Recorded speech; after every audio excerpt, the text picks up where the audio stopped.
ایک ایک چیز میں بتاتا ہوں کہ ہوا کیا ہے. کیسے آصف زرداری بھی اب بچ جائیں گے, نواز شریف اور ان کی بیٹی مریم شریف وہ بھی بچ جائیں گے اب. کیسے وہ سارے ان کے پولیٹیشن جن کے اوپر کیسز تھے نیب کے اندر, وہ کیسے بچیں گے. آصف زرداری فیک اکاؤنٹس میں کیسے بچ جائے گا.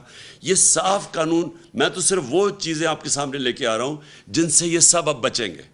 تو سب سے پہلے فیک اکاؤنٹس. آپ کو پتہ ہے اومنی گروپ, آصف زرداری جو ریلیٹڈ تھا, ان کے کتنے اربوں روپیہ فیک اکاؤنٹس میں ملا. اور شہباز شریف کا بھی آپ کو پتہ ہے کہ وہ ٹی ٹیز جو اس نے باہر سے کروائیں 8 ارب روپے کی, کوئی پاپڑ والا تھا, کوئی چینی والا تھا جو ملک سے کبھی باہر بھی نہیں گئے, ان کے نام پہ ریمیٹنسز منگوائی تھی, اور وہی تھا آصف زرداری کے کیسز. اب یہ سارے کیسے بچیں گے.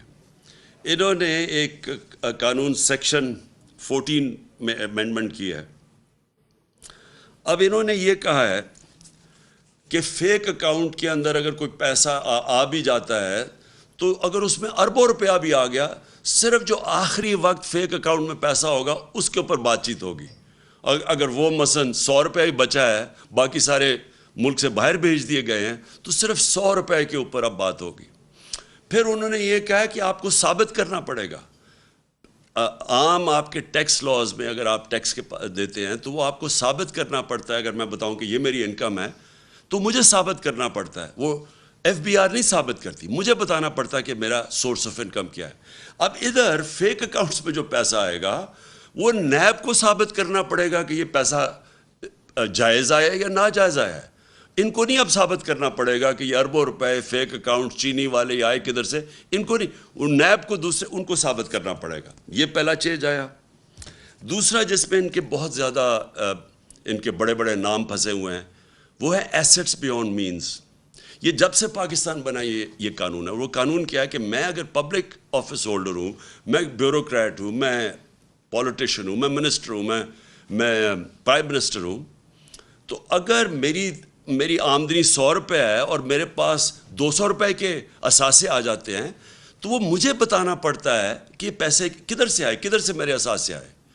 انہوں نے اب الٹا کر دیا, اور یہ زیادہ تر دنیا کے اندر یہ قانون ہے کہ اگر میں پبلک آفس ہولڈر ہوں اور میرا اگر 100 روپے کے اثاثے ہیں تو مجھے بتانا پڑتا ہے کہ میری آمدنی 50 روپے اور اگر 100 روپے اثاثے آ گئے, مجھے بتانا پڑتا ہے کہ 50 روپے کدھر سے آئے.